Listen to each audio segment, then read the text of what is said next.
Cristo Jesus, que você, como nós, possa hoje à noite oferecer um culto vivo ao Deus vivo.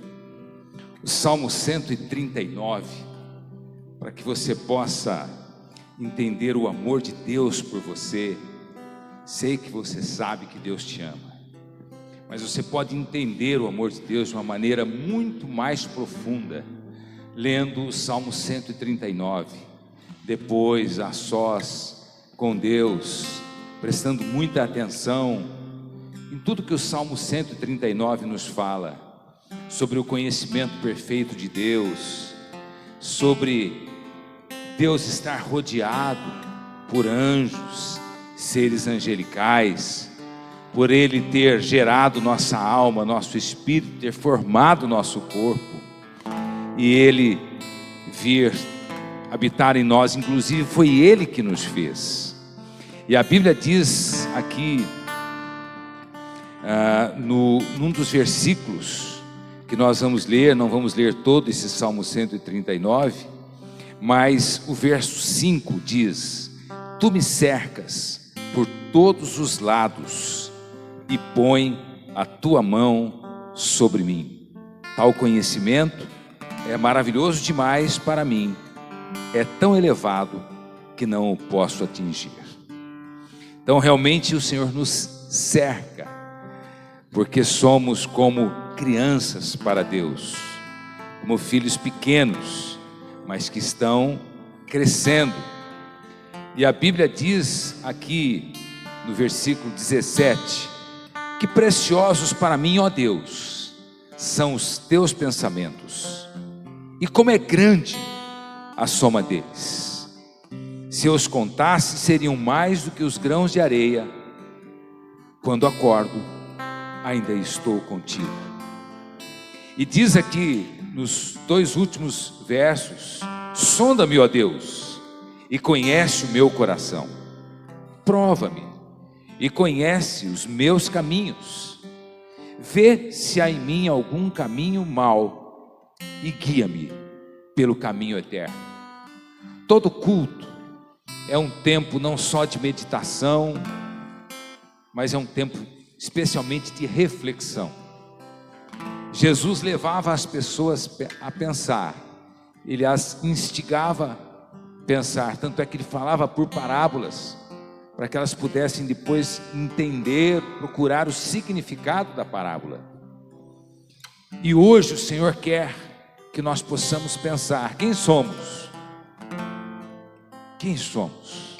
De onde viemos? Para onde estamos indo? Qual é o sentido da nossa vida? Por que existimos? Para quem existimos? Com qual propósito nós estamos aqui neste mundo durante esse tempo que a gente chama de tempo de prova? Então queremos que hoje à noite você sinta e receba o amor de Deus, pratique o amor de Deus, viva o amor de Deus e se espelhe nele, ande nele, esteja com Ele, ame a Ele com todo o seu coração. Deixa Deus trabalhar na sua vida, falar com você, te convencer das verdades eternas, né? E o Senhor realmente vai nos usar nessa noite. Ele vai trabalhar nosso coração, aperfeiçoar nossa fé e vai nos fazer crescer em graça e conhecimento.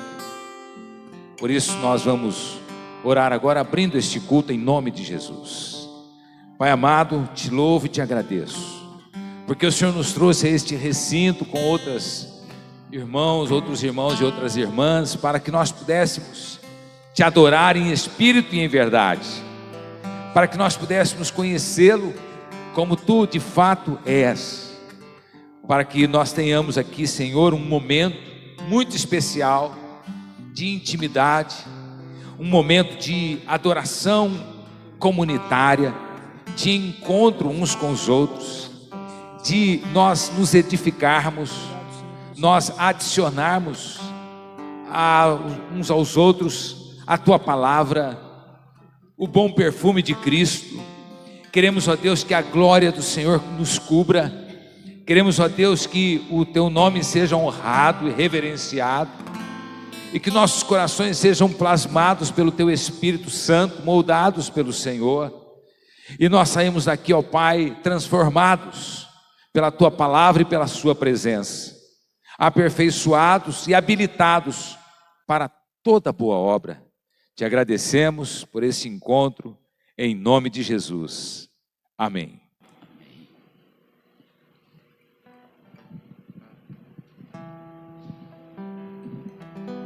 A paz do Senhor, igreja. Amém? Amém. Vamos buscar a face do Senhor. Chegou a hora da nossa oração intercessória. E é hora de pedir o favor do Senhor nas nossas vidas, né? Aproveitando o ensejo, também gostaria de pedir para os irmãos que estão em casa, vocês que estão aqui, para continuar contribuindo com a nossa cesta básica. Traga seus alimentos. Estamos arrecadando. Muitas famílias estão necessitadas. E estamos aqui com essa ajuda também, né? Outra coisa que eu clamo aos irmãos que estão em casa: por favor, venham ao culto. Estamos abertos.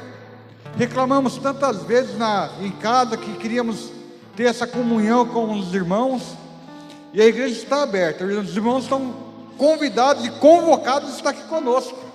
Amém? Vamos orar, gente. Vamos ficar em pé, vamos buscar a face do Senhor.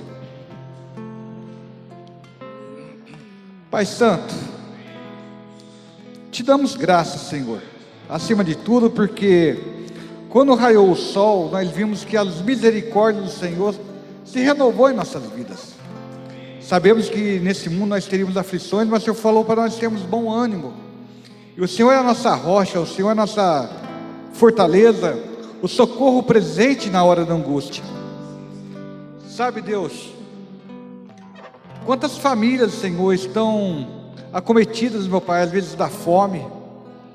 Sim, meu Pai, fome mesmo, meu Pai, porque tem pessoas que às vezes abrem só a despensa e não vê alimento, não vê a providência de cada dia. Mas clamamos ao Senhor, meu Pai, que é o Deus de toda a provisão, que o Senhor venha abrir as portas, meu Pai, as portas financeiras, as portas de empregos, porque muitas pessoas perderam emprego em meio a essa pandemia. Ó Deus, sabemos que o Senhor continua agindo, meu Pai, com a provisão, porque esse povo tem buscado o seu reino e a sua justiça, e todas essas coisas que nós procuramos ter no mundo, o Senhor prometeu que nos seria dados. Nós confiamos no seu amor, Pai, nós confiamos no seu cuidado, e sabemos que tudo isso vai passar, mas nós estaremos juntos com o Senhor, glorificando e exaltando o teu nome, porque até aqui, Ebenezer, o Senhor nos tem ajudado. Outras pessoas, papai, estão com problemas de enfermidade. Pai, toca agora, meu Pai, com o teu bálsamo santo, curando toda enfermidade, Senhor, curando as dores, Senhor, seja na coluna, no joelho, na cabeça, Senhor, seja um câncer, meu Pai, seja esse Covid, a dengue. O Senhor continua operando milagres, o Senhor continua fazendo maravilhas em meio ao teu povo, Senhor. Eu creio, Jesus, eu creio que o Senhor ainda é a eterna aliança para as famílias, Senhor. Esses maridos, Senhor, que tem problemas com as esposas com o marido, pais com filhos, eu sei a dor que eles sentem, meu Pai, e junto com eles vamos clamar, meu Pai, a tua paz, Senhor, o teu cuidado, meu Pai, pois tu é a verdadeira aliança para as famílias, porque o Senhor é que instituiu a família, meu Pai, na terra. É um plano perfeito do Senhor, meu Pai. Por isso nós clamamos em nome de Jesus, Senhor. Se há um espírito maligno agindo, meu Pai, por detrás de tudo isto, que caia por terra agora em nome de Jesus. Que as cadeias do inferno caiam por terra agora em nome de Jesus. Diabo, você não tem mais poder em cima do povo de Deus, porque a Bíblia diz que nenhuma condenação há para quem está em Cristo Jesus. E nós tomamos posse das suas promessas, ó Pai. Nós cremos nas suas promessas, nós quebramos todo laço de maldição, quebramos, Senhor, todas as cadeias do inferno, em nome de Jesus, Senhor. Que o Senhor, meu Pai, seja a nossa paz, o Senhor é a nossa luz, O Senhor é a nossa alegria e a esperança de salvação. O Senhor pode quebrar os vícios, Senhor.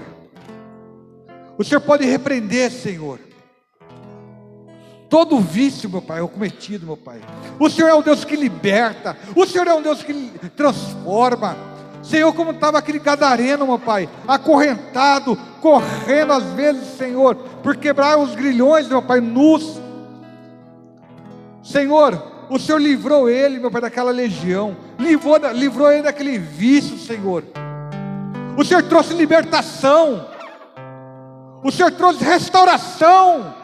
O Senhor trouxe esperança, trouxe vida. E essa vida agora esteja chegando no seu lar, meu irmão, minha irmã. Que essa paz de Cristo esteja agora invadindo a sua alma, trazendo a certeza da salvação, a certeza da libertação, em nome de Jesus. E Pai amado, Pai querido, nós tomamos posse, porque fiel é o Senhor que prometeu e há de cumprir. Por isso nós oramos no nome que está acima de todo nome, no nome santo de Jesus Cristo de Nazaré. Amém e amém. Você que crê, dá um glória a Deus, igreja. Aleluia. Glória a Deus. Glória a Deus. Vamos adorar o Senhor. Mas antes de adorarmos ao Senhor, assim como disse o Herbert, Deus é fiel. Deuteronômio 7:9 diz o seguinte: saibam, portanto, que o Senhor, o seu Deus, é Deus. Ele é o Deus fiel, que mantém a aliança e a bondade por 1000 gerações daqueles que o amam e obedecem os seus mandamentos. Fica a reflexão para nós. Se nós queremos que Deus, Ele seja fiel, como diz a palavra, por mais de 1000 gerações, nós temos que amá-lo e nós temos que respeitar os seus mandamentos. Que nesta noite o Santo Espírito, o fogo do Santo Espírito possa queimar em nossos corações e que nós possamos continuar a nossa fidelidade ao Senhor, para que por mais de 1000 gerações a fidelidade dele continue reinando. Amém. Glória a Deus. Sei que estás aqui, Senhor. Podes perceber quem sou. Podes ver se há em mim um verdadeiro adorador. A minha oferta eu ofereço a Ti, Deus meu, pra reconhecer que nada tenho, tudo é Teu. Quero Te adorar, ainda que a figueira não floresça. Quero me alegrar, mesmo se o dinheiro me faltar. A vitória vem, mesmo que pareça que é o fim. Pois Tu és fiel, Senhor, fiel a mim. Tu és fiel, Senhor, eu sei que Tu és fiel. Tu és fiel, Senhor, eu sei que Tu és fiel. E ainda que eu não mereça, permaneces assim. Fiel, Senhor, meu Deus, fiel a mim.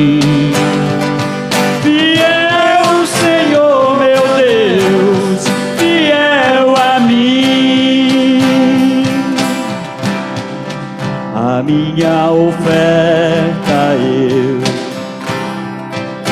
ofereço a ti, Deus meu, pra reconhecer que nada tenho, tudo é teu. Quero te adorar, ainda que a figueira não floresça. Quero me alegrar, mesmo se o dinheiro me faltar. A vitória vem, mesmo que pareça que é o fim. Pois tu és fiel, Senhor, fiel a mim. Tu és fiel, Senhor, eu sei que tu és fiel. Tu és fiel, Senhor, eu sei que tu és fiel. E ainda que eu não mereça, permaneces assim. Fiel, Senhor, meu Deus, fiel a mim. Fiel, Senhor, meu Deus, fiel a mim.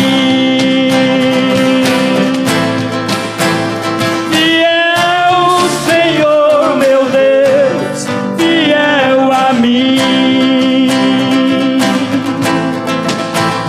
Fiel, Senhor, meu Deus, fiel a mim. Amém, aleluia. Glória a Deus. Glória a Deus. A fidelidade do Senhor dura para sempre, porque o Senhor é grande.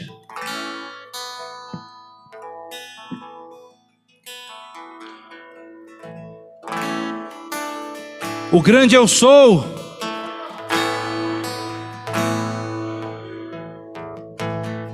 Aquele que merece ter o nome exaltado, digno de toda a honra, toda a glória, todo o louvor e toda a adoração.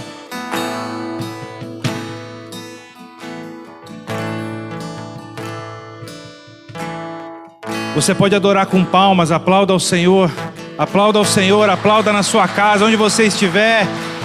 Dê um pulo de felicidade, porque grande é o Senhor.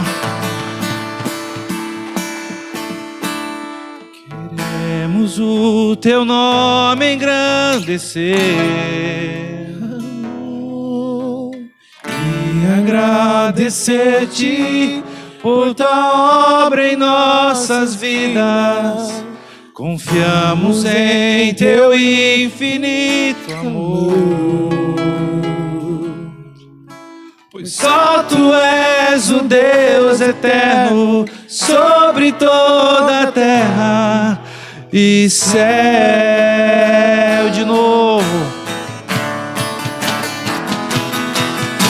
queremos o teu nome engrandecer e agradecer-te por tua obra em nossas vidas. Confiamos em teu infinito amor, pois só tu és o Deus eterno sobre toda a terra e céu.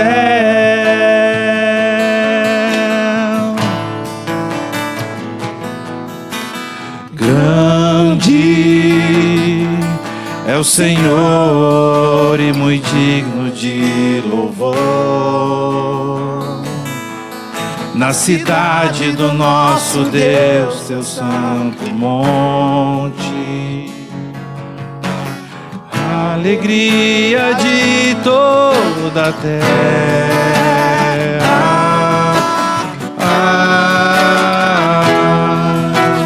Grande é o Senhor em que nós temos a vitória.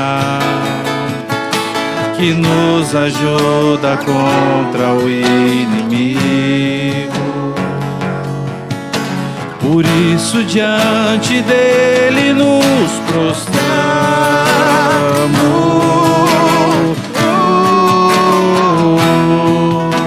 Queremos o teu nome engrandecer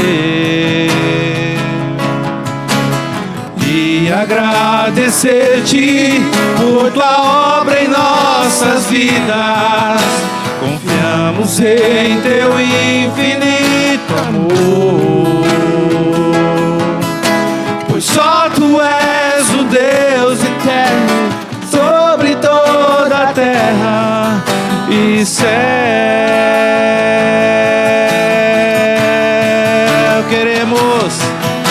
Queremos o teu nome engrandecer e agradecer-te por tua obra em nossas vidas. Confiamos em teu infinito amor,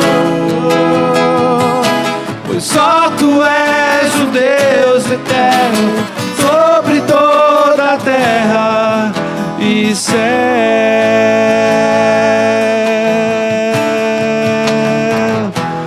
e céu,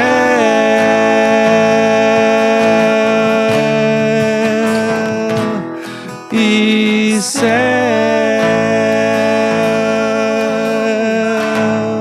Grande é o Senhor.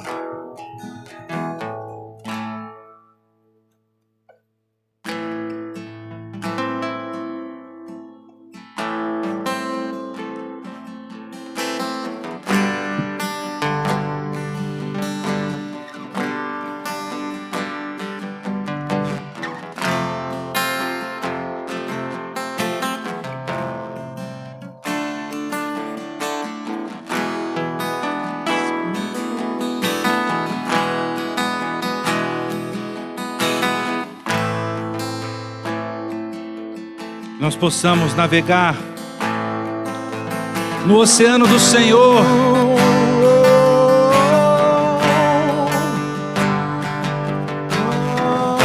adorá-lo com toda a intensidade.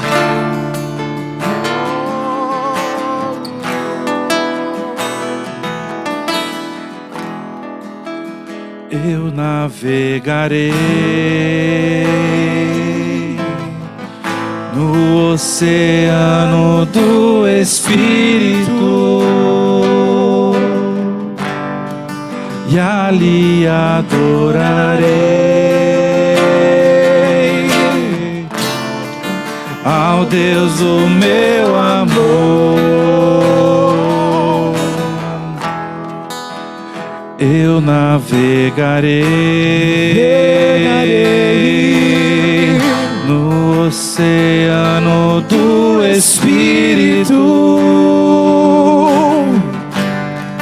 e ali adorarei ao Deus do meu amor. Espírito, Espírito, Espírito, que desce como fogo, vem como em Pentecoste e enche-me de novo.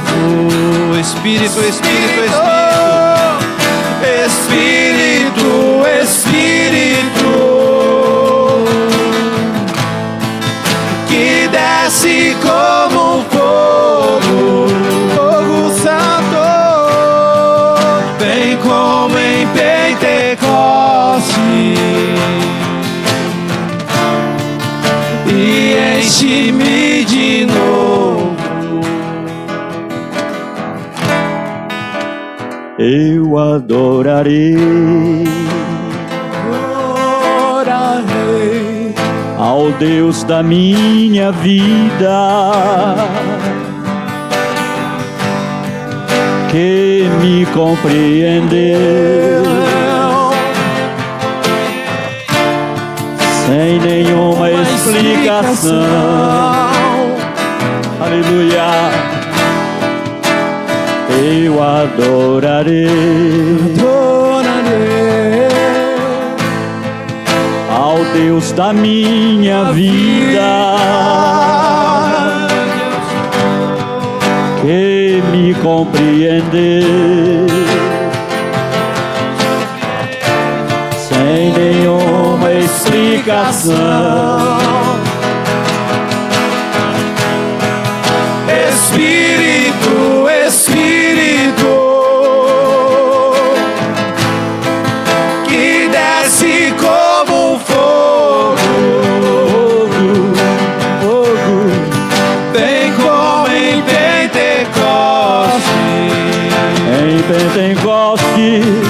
e enche-me de novo.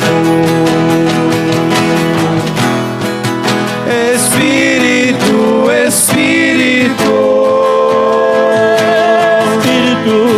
que desce como fogo, vem como em Pentecoste, e enche-me de novo. aleluia. Espírito, Espírito, Espírito, que desce como fogo, Vem queimar em nossos corações, Espírito Santo. Vem como em Pentecoste, Receba a nossa adoração, Senhor. e enche-me de novo. Espírito, Espírito Santo, que desce como sobre este lugar, Senhor. Vem como em Pentecoste, e enche-me de novo. Espírito, Espírito,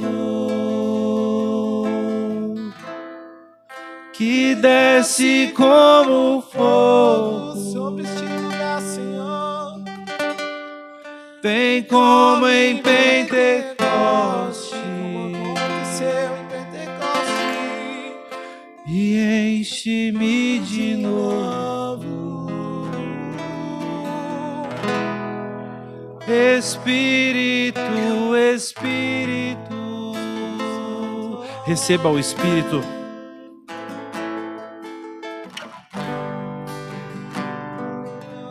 Glórias sejam dadas a Ti, Senhor. Obrigado pela graça e pela misericórdia derramada sobre as nossas vidas, ó Pai.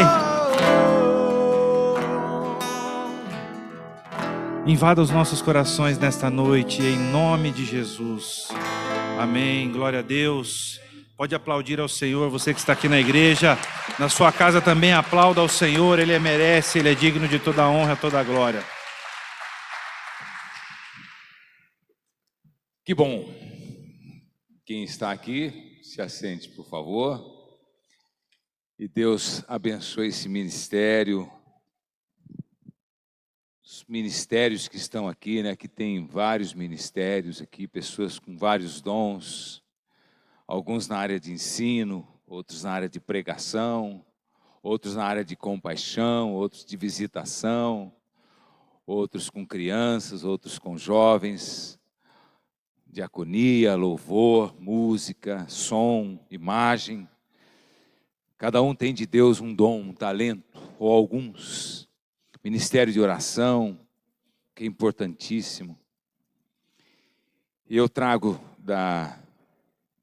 especialmente da minha cunhada, a pastora Lourdinha, ela pediu para enviar um abraço para toda a igreja aqui. Ela ora muito por esta igreja. Como muitos outros oram por este trabalho. Muito obrigado por suas orações, elas são valiosíssimas. Somente na glória que nós vamos saber até onde as nossas orações chegaram e o que foi que elas produziram. mas Deus continua usando os instrumentos que são seus filhos. Este culto é de estudo bíblico. Então nós vamos hoje fazer um estudo bíblico, baseado em 1 Coríntios capítulo 10. Vamos aqui começar com o versículo 23, sobre os limites da liberdade cristã. Em Gálatas, o apóstolo Paulo diz que nós fomos chamados para a liberdade e que nós não devemos de novo entrar em jugo de escravidão. Então, aqui, 1 Coríntios capítulo 10, nós vamos ler aqui a partir do versículo 23, que é uma passagem extremamente conhecida. E nós vamos falar sobre um assunto que, quando nós nos convertemos, nos vem à cabeça, ao coração: pode, isto não pode, mas tal igreja se comporta dessa maneira, o outro se comporta desta outra. Como eu devo me comportar? O que eu posso? Qual é a verdade? Às vezes surgem esses assuntos, né? Entre igrejas diferentes, entre denominações diferentes. Alguns chamam alguns hábitos, que são usos e costumes, de doutrina. Mas nós temos que diferenciar o que é doutrina do que é usos e costumes.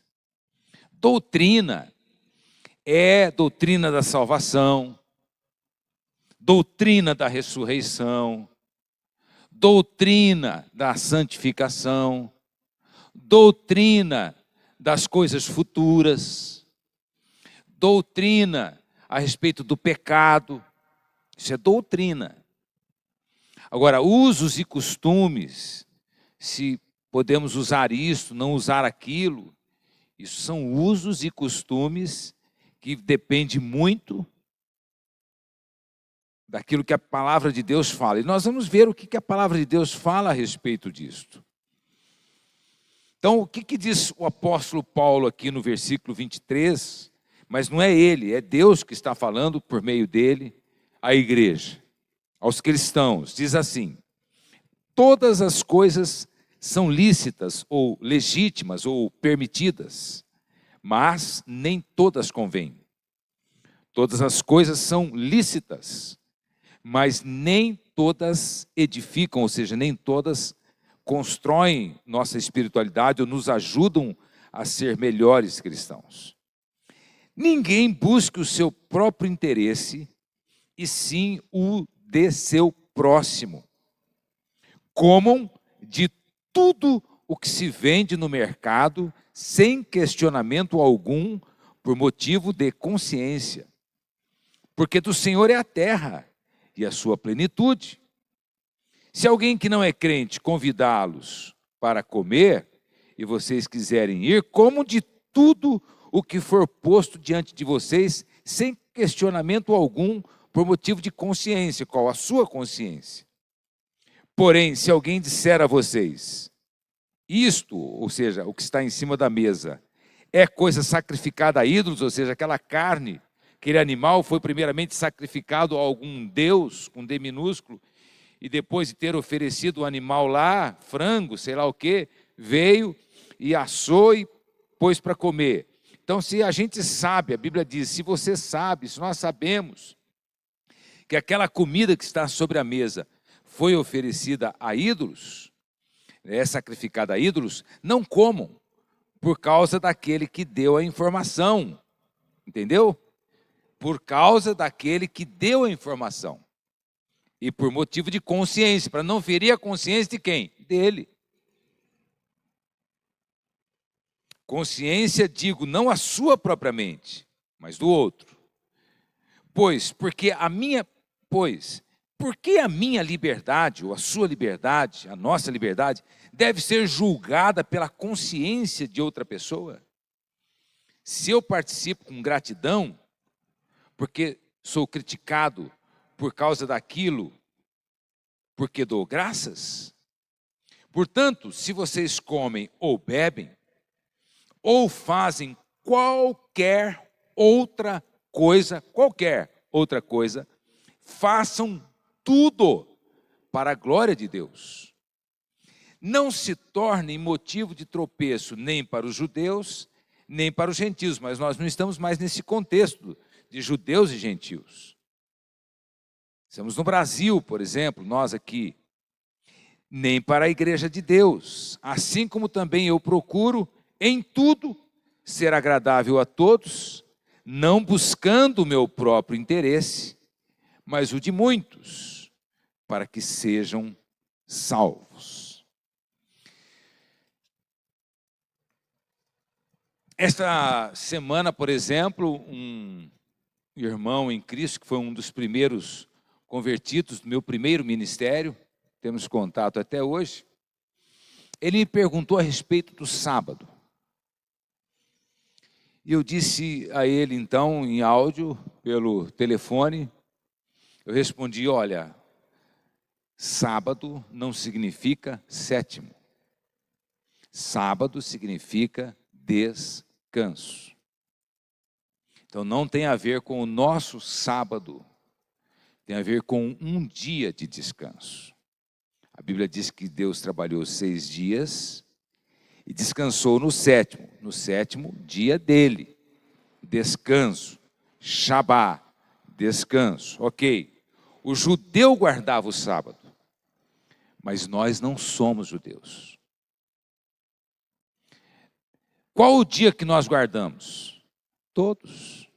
Todos os dias são santos. Por quê? Porque nós entramos no descanso. Nós precisamos de um sábado por semana? Precisamos. Se refere ao descanso físico, pode ser qualquer dia da semana. É o dia da sua folga, aquele é o seu Shabá. É o seu 7º dia, é o seu dia de descanso. Então, sábado não significa sábado, o nosso sábado, mas significa o dia de descanso, que todos nós devemos ter um dia de descanso. Mas por que nós guardamos o domingo? Nós poderíamos guardar a segunda, poderia ser a terça, poderia ser a quarta. Mas domingo é um feriado. Pelo menos aqui no Brasil, domingo é um feriado. E coincidentemente, é o primeiro dia depois de 7. E Jesus ressuscitou neste primeiro dia, que nós chamamos de domingo, que para eles era o primeiro dia da semana. Então por que hoje nós abrimos nossas igrejas? Tem igrejas que abrem todos os dias, tem gente que faz culto na sua casa toda noite, tem problema.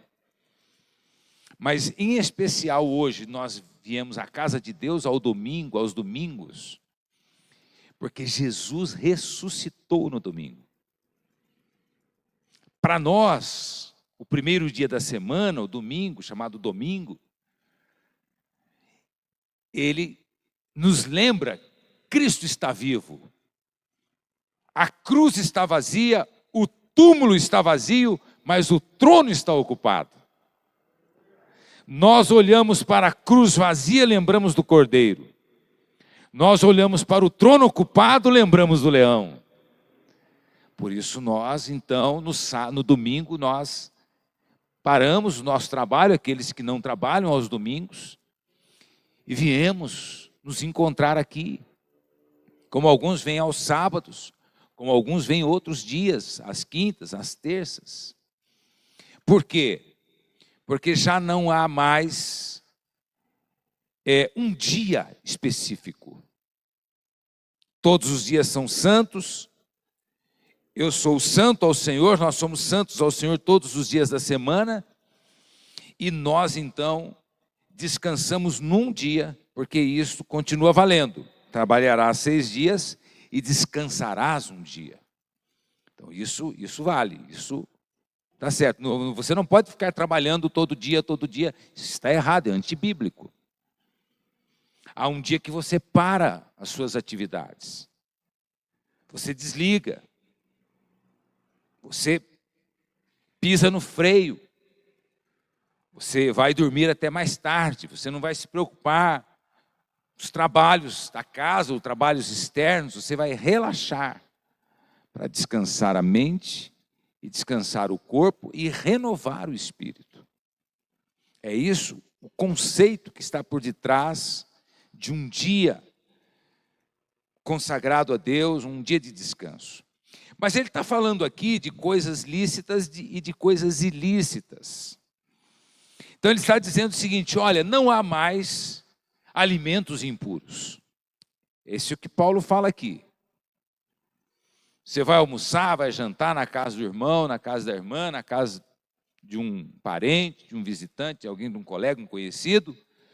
Não fique preocupado se é carne de porco, se é carne de jacaré. Não fique preocupado. A Bíblia fala que Jesus santificou todos os alimentos. Então já não há mais alimentos impuros. É certo que há alimentos que não são próprios para a nossa alimentação. Eles não são. E há outros alimentos próprios para a nossa alimentação. A gente tem esse discernimento, esse entendimento. Mas não é como na lei judaica, que não podia comer carne de porco. Não é mais. Não estamos mais debaixo da lei mosaica. A lei encerrou com João Batista. Quando diz que Cristo é o fim da lei, é porque depois de Cristo vem a graça. E na graça, todo este cerimonialismo, não coma, não toques, puro, impuro, tome banhos, faça suas purificações cerimoniais, tudo isso acabou. Era a lei cerimonial, não há mais necessidade, não vale mais. O que foi que ficou para nós? A lei moral, os mandamentos. E como foi que Jesus resumiu os mandamentos? Amarás o Senhor teu Deus sobre todas as coisas, com todo o seu coração, com todas as suas forças, com todo o seu entendimento, e ao seu próximo como a ti mesmo. Nisso reside toda a lei e todos os profetas. Então seguimos o que? O amor a Deus e o amor ao próximo, verdadeiros, profundos. Então, nós sabemos que a palavra de Deus diz, então, que todas as coisas são lícitas, mas nem todas edificam. Quer dizer, há algumas coisas que não são pecaminosas, mas elas não trazem nenhum benefício espiritual para a sua vida. Elas não são proibidas, mas você vai estar gastando tempo e dinheiro numa coisa que não vai trazer crescimento espiritual para ninguém. E nem vai ser de crescimento para a sua igreja. Paulo começa dizendo isso: olha, se preocupe com seu crescimento espiritual. Se preocupe em investir seu tempo, seu dinheiro, seus talentos, naquilo que traz o quê? Que traz maturidade cristã.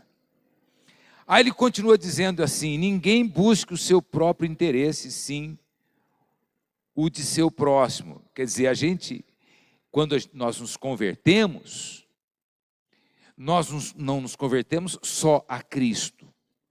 A gente se converte uns aos outros também. Porque agora nós nos possuímos. Cristo, ele veio salvar o indivíduo. Sim, a salvação é individual.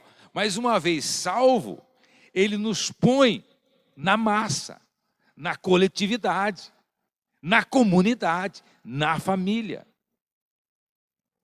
Então, para que mantenhamos a salvação, é necessário estar na massa, que é o corpo de Cristo.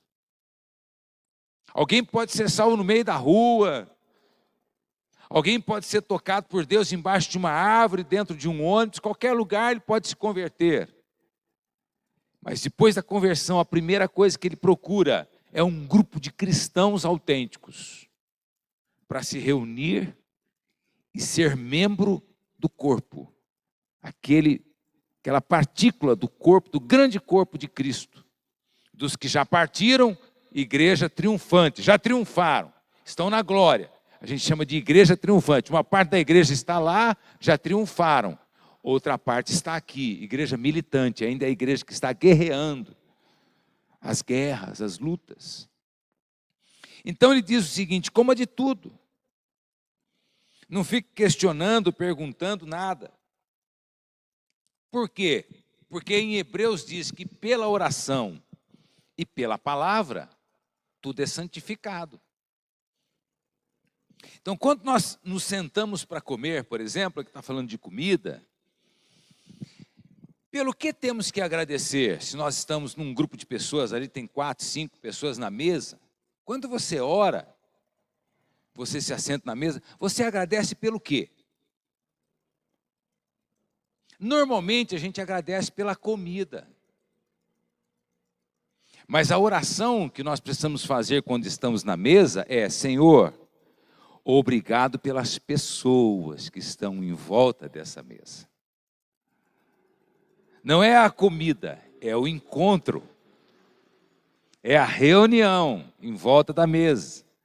O importante não é o que está sobre a mesa, mas é quem está na mesa. E a mesa, para nós, ela é valiosa. Porque é o lugar que a gente se encontra para repartir, para sorrir, para comer juntos, para se alegrar, para agradecer. Podemos agradecer os alimentos, mas em primeiro lugar vamos agradecer pelas pessoas que estão na mesa. Lugar de encontro, lugar muito especial. Então ele continua dizendo o seguinte: olha,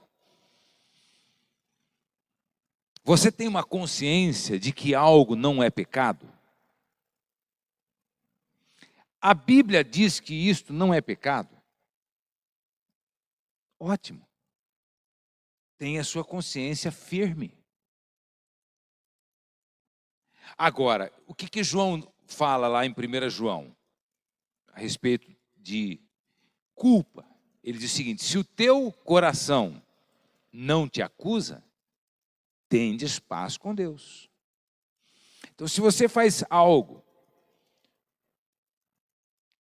ou você veste um certo tipo de roupa, você usa algum tipo de adereço, um tipo de enfeite, ou qualquer outra coisa, e alguém vem e coloca a posição dela, o entendimento dela: olha, você não deve usar isto, isto, isto, você deve usar isto, isto, isto. O que vamos fazer com este assunto? Nós vamos colocar diante de Deus e diante da palavra de Deus. Alguém poderia dizer, por exemplo, mas Marcos, você é pastor? Sim, sou pastor. Pastor ordenado pela Igreja do Nazareno desde 1988. Ok, mas como que você prega com essa camiseta assim para fora? Você não tinha que estar de camisa e gravata e terno? Não. Não teria que estar. Porque gravata, terno, o que isso tem a ver com o cristianismo? O que isso tem a ver com a palavra de Deus, com a Bíblia? O que isso tem a ver? Isso é uma coisa que é lá da cultura dos países frios, é da Europa, Estados Unidos, lá eles usam, porque lá faz frio. Não é coerente eu, num Brasil, país tropical, eu vir aqui fechado, com uma gravata, com um terno por cima e fechado os botões. Isso não tem coerência nenhuma. Então é necessário que a gente tenha uma fé coerente, uma vida cristã, que a gente usa a cabeça, onde a gente pensa, é uma fé racional, né? Então, eu uso essa camiseta porque, em primeiro lugar, eu estou vestido. Qual é a função da roupa? É cobrir o corpo. Mas o senhor não está parecido com o pastor, mas o pastor ele não é parecido pela roupa que veste. O pastor, ele é pastor pelo caráter que ele tem e pelo chamado que ele recebeu de Deus. Então, nós temos que entender que nós não podemos ser julgados pela consciência do outro. Ah, mas na minha igreja entende assim e prega assim. Ok, fique na sua igreja, use o que a sua igreja está mandando.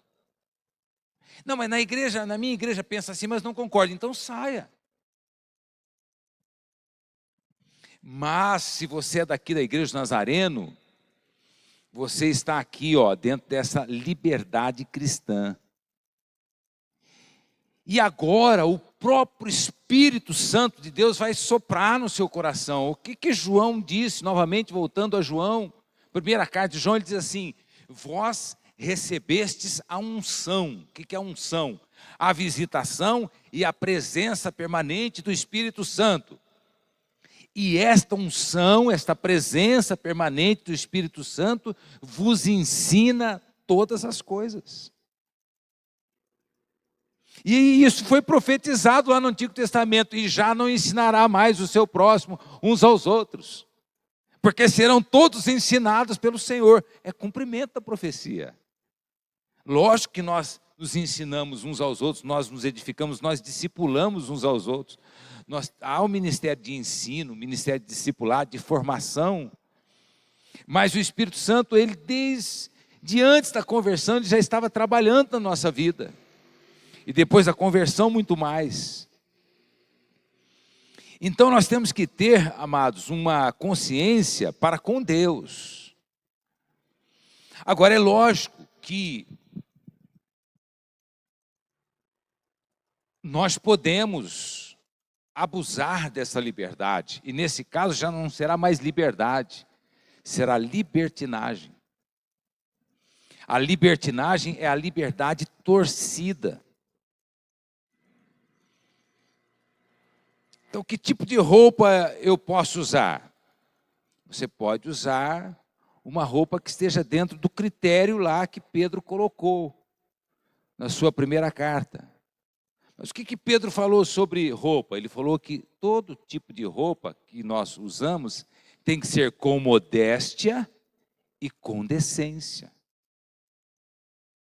Não é uma roupa muito justa, muito curta, uma roupa sensual, uma roupa sugestiva, berrante, uma roupa muito chamativa. Então você não vai usar, seja discreto.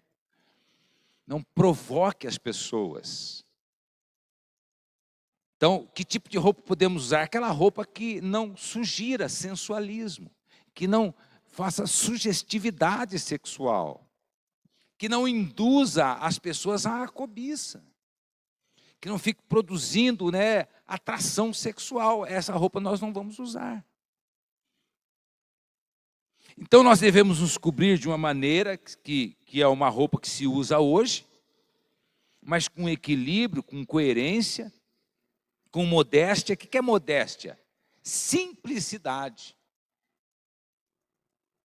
Não ficamos gastando muito dinheiro, comprando muita roupa e comprando roupa cara. Porque as roupas duram. Se elas forem bem cuidadas, elas duram 3, 4, 5 anos. Então, a gente não precisa ficar preocupado de ficar sempre com roupa nova. O importante é cobrir-se dignamente, com modéstia, que é simplicidade, e com decência. Esse é o critério. Se é um vestido, se é uma calça, se é uma saia, se é uma blusa de manga curta, de manga longa, modéstia e decência. Esse é o critério. Aí então, para todas as coisas nós utilizamos esse critério. Qual o critério? Que nós temos uma consciência guiada pela palavra de Deus, mas que ao mesmo tempo a gente respeita a consciência dos irmãos e das irmãs e tenta não ferir a consciência. E a Bíblia chama estes que ficam, isso pode, isso não pode, isso pode, isso não pode, de consciência fraca ou de cristãos fracos. Porque aquele crente, não me toque, não me reles, crente melindroso. Então, na verdade, o Senhor, Ele quer fazer uma transformação de dentro para fora. Deus está preocupado com o que da gente? Com o quê? Primeiro, com o nosso caráter. Você é íntegro, você é correto, você é sincero, você é fiel, você é bom, você é amoroso, você é educado, você é gentil, você é gracioso, você é misericordioso, você é perdoador. É isso que Deus está preocupado em encontrar em nós. As outras coisas, com o tempo a gente vai amadurecendo. Tudo tem seu tempo. Quando nós éramos adolescentes, nós utilizávamos um tipo de roupa. Depois que nós tornamos adultos, nós passamos a utilizar um outro tipo. Quando a gente vai ficando mais velho, um outro tipo. São os ciclos da vida. Ciclos da vida. E nós respeitamos essas diferenças, né, entre idades, entre os sexos, masculino, feminino. Entendemos que a roupa feminina ela é diferente da roupa masculina. Não tem nada a ver se usa calça, não se usa calça, mas a roupa feminina ela tem um perfil feminino. E a roupa masculina ela tem um perfil, uma costura, um tipo masculino de vestimenta. E tudo, a gente tem que usar esse bom senso, esse critério de a gente ter equilíbrio e se portar de uma maneira que quando as pessoas nos verem, elas não nos vejam, mas elas vejam Cristo. Que o fruto que o Senhor espera de nós não é basicamente o exterior, nosso exterior. Aliás, foi um dos problemas que Jesus teve com os fariseus e saduceus, dizendo: olha, vocês limpam o copo por fora, mas por dentro o copo está sujo. Vocês estão paramentados, andam com longos filactérios, mas vocês são sepulcros caiados. Vocês provocam divisões, vocês perseguem pessoas, vocês criticam as igrejas, criticam os pastores, criticam os irmãos, critica este, critica aquele, acha que a sua igreja é melhor, que a sua doutrina é completa, que os irmãos estão fora da doutrina. Não cabe a nós, irmãos, julgar as igrejas, os pastores, porque quem julga é o Senhor. Nós não fomos chamados para sermos juízes, nem das igrejas, nem dos pastores, nem dos irmãos. Nós somos chamados para sermos servos e servas. O servo e serva serve e obedece.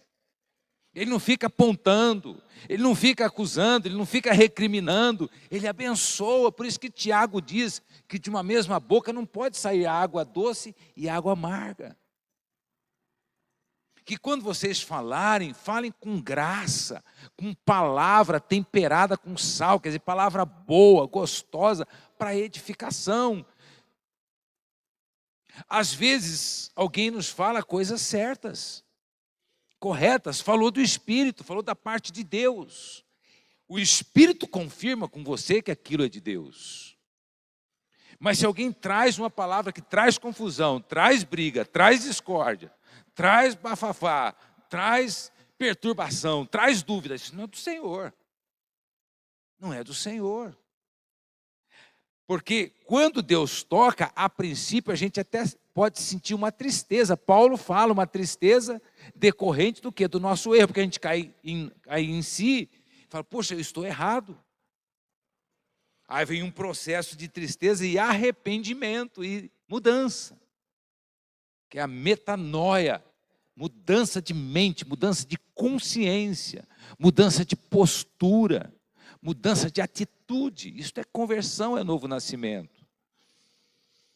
Nós devemos orar mais pelas pessoas do que falar para elas o que elas podem ou não podem fazer. Às vezes Deus é específico comigo e com você: olha, procura tal irmão e tal irmã, fala isto, isto, isto e isto para ele ou para ela.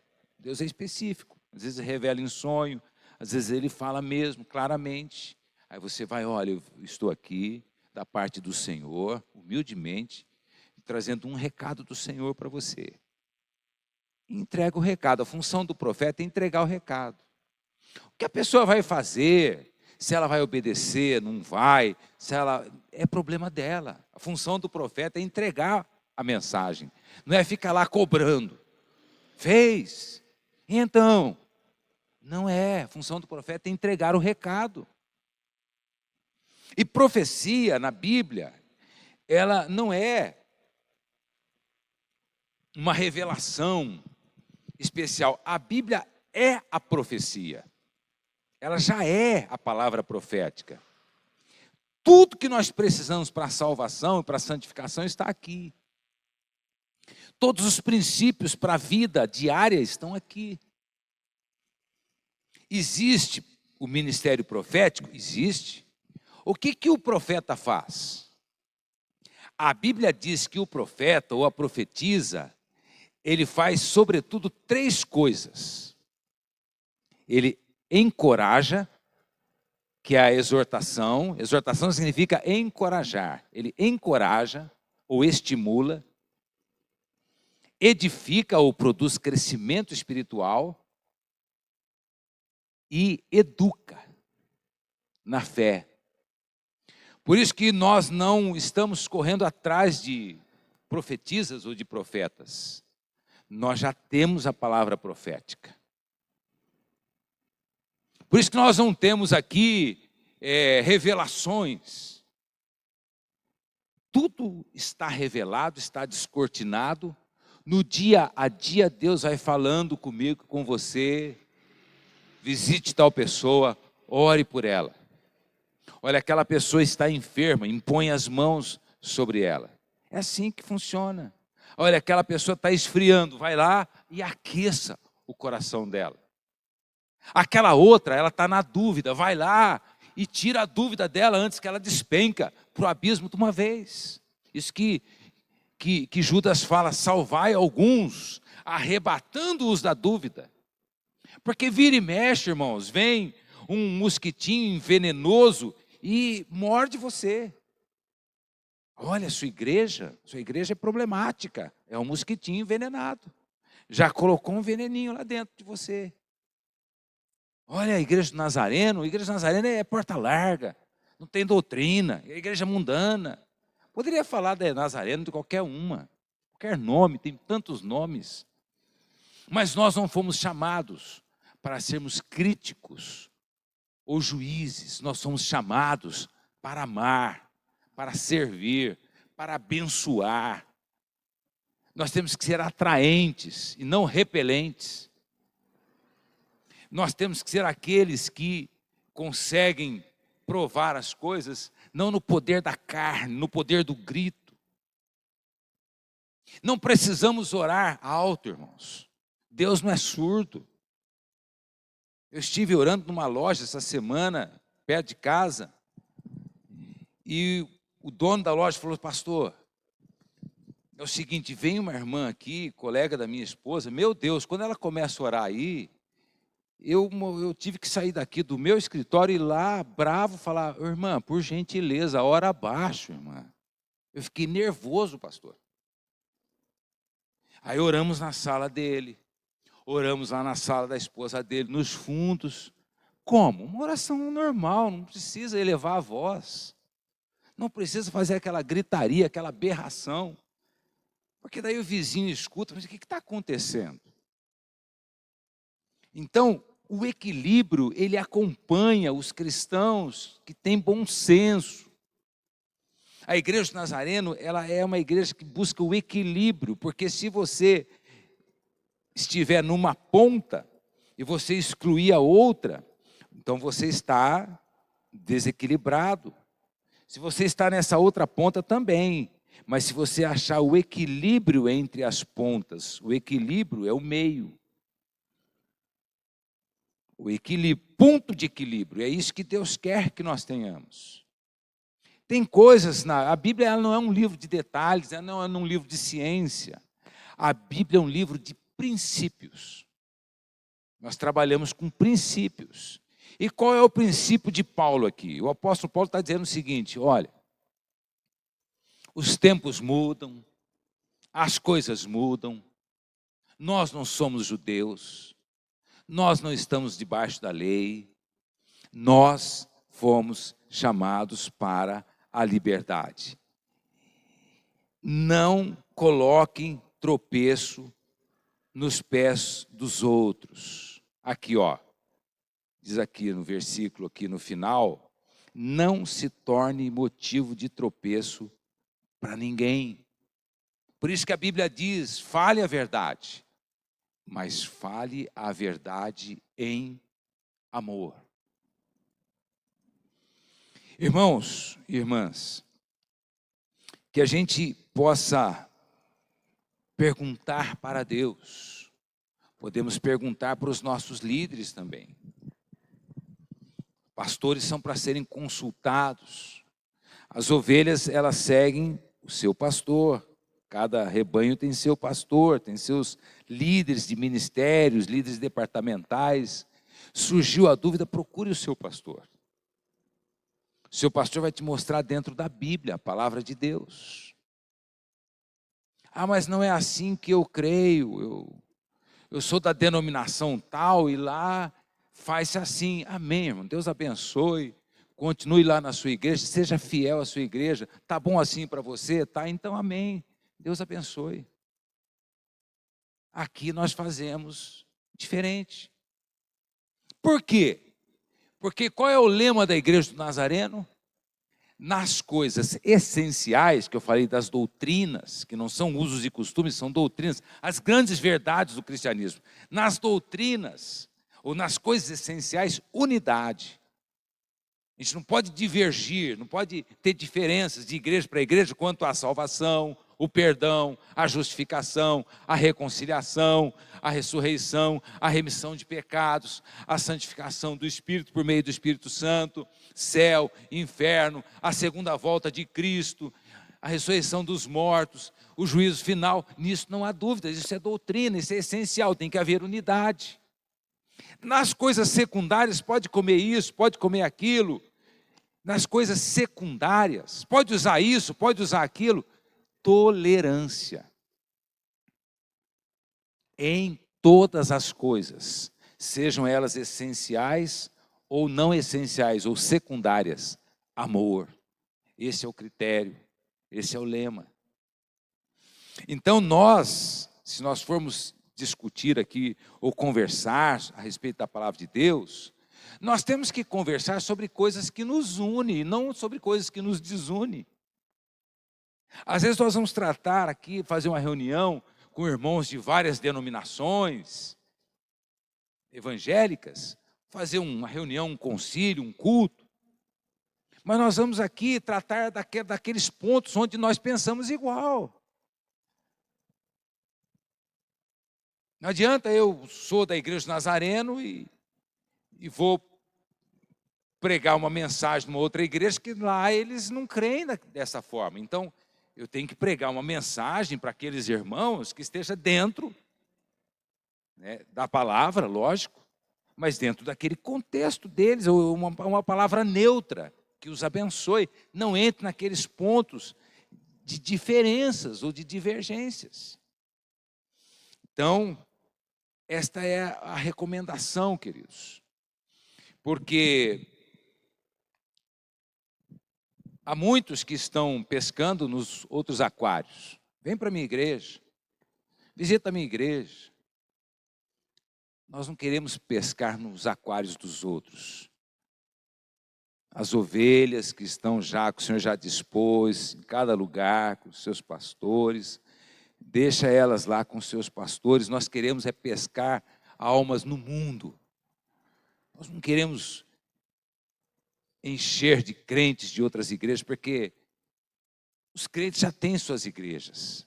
Nós queremos é alcançar pessoas nos bares, as pessoas nas biqueiras, as pessoas que estão aí pelo meio da rua, as pessoas sem Deus, desarranjadas, desestruturadas, desorganizadas, pessoas com a vida despencando, despedaçadas, essas pessoas que nós estamos procurando, para lhes oferecer o Evangelho, o perdão de Cristo, o amor de Cristo, a transformação que Cristo dá. Esse é o Evangelho da esperança, é o Evangelho da graça, é o Evangelho que traz conforto, é o Evangelho que põe em pé e que nos faz caminhar com alegria na presença de Deus. Vamos orar. Senhor Jesus, obrigado, ó Deus, pela minha vida. Eu quero te agradecer, ó Pai, porque pela tua graça, Pai, desde pequeno fui ensinado e formado de maneira tal, ó Deus, que não tive estas crises de isto ou aquilo. Tive sim, mas foram breves, passageiras, porque meu coração estava bem firmado, e eu estava aprendendo de mestres que também tinham sua consciência, seus corações firmados na palavra, e eles souberam me educar de tal maneira na justiça e na fé, que eu tenho plena consciência, Pai, do que pode, o que não pode, o que é verdade, o que não é. E assim tem sido conosco aqui, ó Pai. O Senhor tem nos dado a graça de ter uma consciência tranquila, livre de obras mortas, um coração em paz, porque sabemos em quem cremos e sabemos o que cremos e por que cremos. E as dúvidas que vão surgindo, o Senhor tem tirado as nossas dúvidas e tem nos dado certezas. Nós te agradecemos, ó Deus, por esse povo aqui bem disposto, que tem buscado nessa noite o alimento, a palavra, o encorajamento, que eles saiam daqui, ó Deus, na certeza que alcançaram o maior bem que alguém pode alcançar: liberdade interior, liberdade de espírito, liberdade em Cristo, porque somente Cristo é o libertador.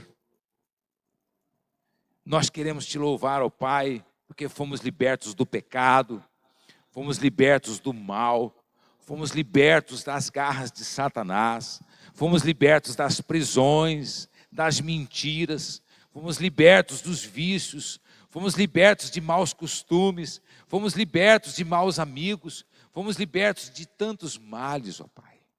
E hoje podemos celebrar a nossa liberdade em Jesus. Que a graça de nosso Senhor Jesus Cristo, o amor de Deus o Pai e a comunhão do Espírito Santo seja com todos, agora e sempre. Amém. Deus te abençoe, no nome de Jesus.